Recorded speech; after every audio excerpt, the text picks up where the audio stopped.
Pernahkah Anda meminjam uang? Mungkin untuk membeli rumah, kendaraan, atau sekadar memenuhi kebutuhan mendesak.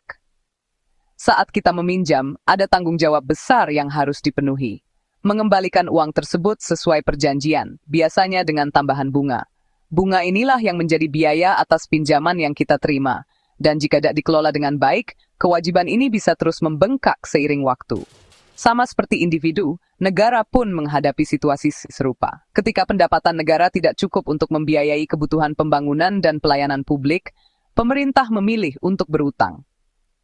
Caranya adalah dengan menerbitkan surat utang atau obligasi yang ditawarkan kepada investor, baik dari dalam maupun luar negeri. Investor yang membeli surat utang ini pada dasarnya meminjamkan uang kepada negara, berharap akan mendapatkan kembali pokok pinjaman, beserta bunganya di masa mendatang. Proses ini menjadi salah satu sumber pembiayaan utama bagi banyak negara, termasuk Indonesia. Namun, utang negara bukanlah tanpa risiko. Setiap tahun, pemerintah harus mengalokasikan dana khusus untuk membayar bunga utang sebagai kompensasi kepada para investor. Jumlah ini bisa sangat besar, tergantung seberapa banyak utang yang dimiliki dan seberapa tinggi tingkat bunganya. Dana untuk membayar bunga utang ini diambil dari penerimaan negara terutama dari pajak yang kita bayarkan. Artinya, sebagian dari uang yang seharusnya bisa digunakan untuk membangun sekolah, rumah sakit, atau infrastruktur lainnya, justru harus dialihkan untuk membayar kewajiban bunga utang. Bunga utang adalah biaya sewa atas uang yang dipinjam, dan jika porsinya terus membesar, ruang fiskal pemerintah untuk membiayai program-program prioritas akan semakin terbatas. Ini bisa berdampak langsung pada kualitas layanan publik yang kita terima sehari-hari. Setiap rupiah yang digunakan untuk membayar bunga utang adalah rupiah yang tidak bisa dialokasikan untuk pendidikan, kesehatan, atau bantuan sosial. Akibatnya, masyarakat bisa merasakan dampak nyata dari beban utang negara yang terus meningkat. Oleh karena itu, pembayaran bunga utang menjadi salah satu indikator penting dalam menilai kesehatan keuangan negara.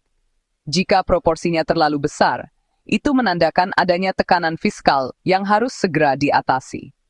Semakin besar porsi pembayaran bunga utang dalam anggaran negara, semakin sempit ruang gerak pemerintah untuk mengambil kebijakan yang berpihak pada rakyat. Pemerintah harus lebih berhati-hati dalam mengelola utang agar tidak terjebak dalam lingkaran kewajiban yang terus membengkak. Memahami dinamika utang dan kewajiban negara adalah langkah awal yang penting bagi kita semua.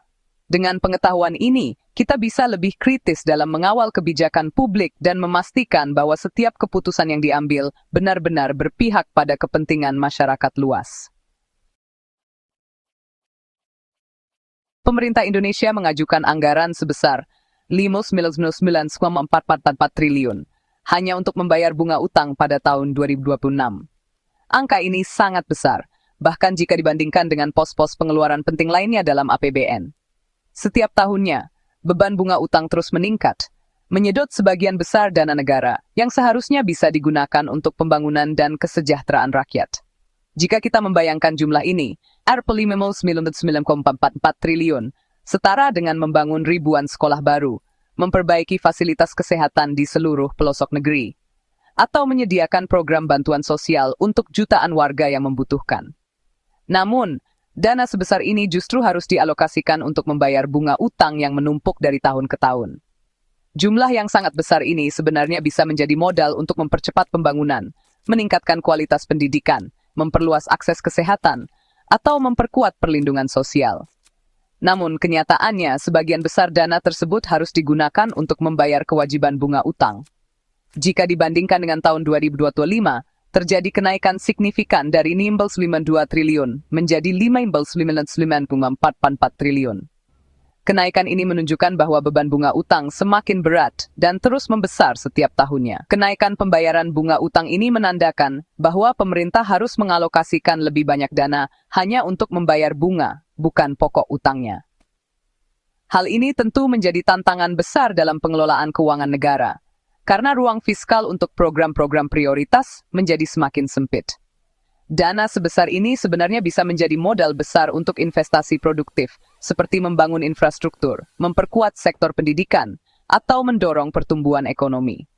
Namun, karena harus dialokasikan untuk bunga utang, potensi manfaatnya bagi masyarakat menjadi sangat terbatas.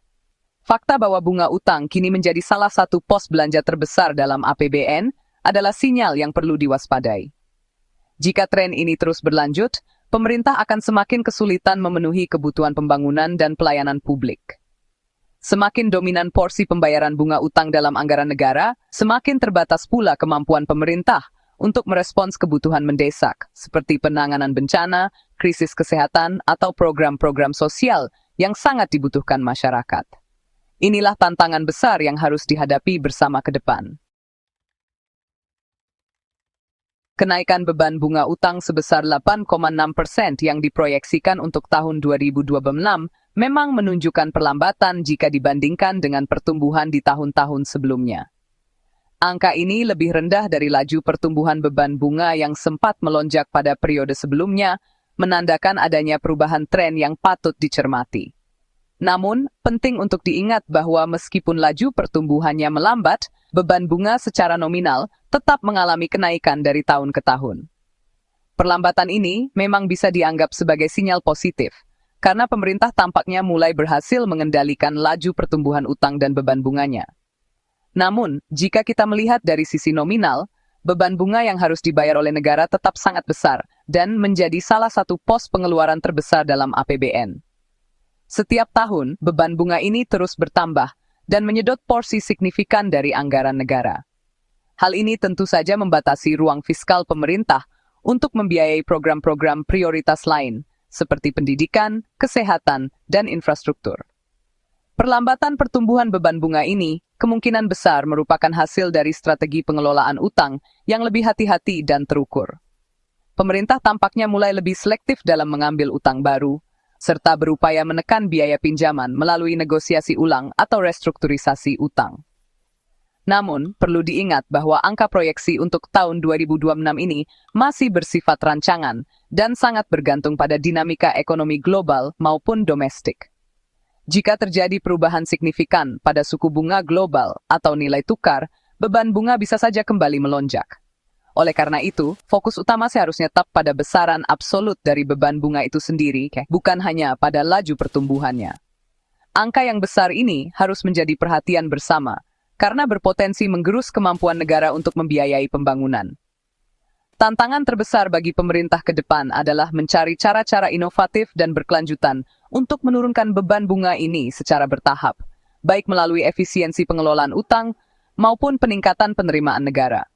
Tanpa upaya serius dan konsisten, perlambatan pertumbuhan beban bunga ini bisa jadi hanya bersifat sementara, dan risiko fiskal di masa depan tetap mengintai.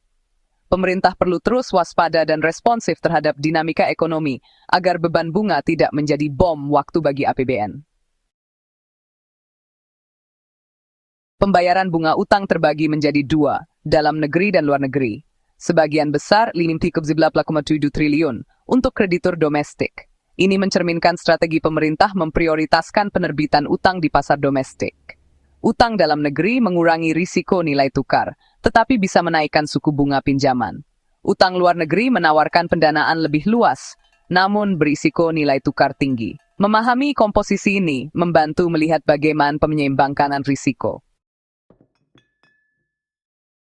Angka 699,4 triliun di 2026 adalah puncak dari tren kenaikan bertahun-tahun. Pada 2019, pembayaran bunga utang 275,5 triliun meningkat drastis setelah pandemi. Pandemi memaksa peningkatan belanja menambah utang baru. Pada 2020, pembayaran bunga melonjak menjadi 319 triliun. Tren ini berlanjut mencapai 473 triliun di 2024. Proyeksi 2026 hampir 600 triliun adalah kelanjutan dari lintasan ini. Jejak historis ini menunjukkan bagaimana keputusan pembiayaan hari ini meninggalkan warisan kewajiban. Utang untuk krisis diperlukan, tetapi kini kita dihadapkan pada tagihannya. Kenaikan beban bunga utang adalah hasil dari interaksi berbagai faktor. Volume kebutuhan pembiayaan dan tingkat suku bunga adalah faktor dominan. Semakin besar utang baru, semakin besar akumulasi pokok utang. Tingkat suku bunga yang tinggi meningkatkan biaya utang baru. Volatilitas nilai tukar rupiah juga mempengaruhi beban bunga utang luar negeri. Sentimen pasar terhadap ekonomi dan stabilitas politik Indonesia memengaruhi minat investor. Kombinasi faktor ini mendorong lonjakan beban bunga utang negara. Pemerintah merancang strategi untuk menjaga pembayaran bunga utang tetap efisien. Prinsip pengelolaan utang yang hati-hati diterapkan. Manajemen portofolio utang aktif menyeimbangkan komposisi utang.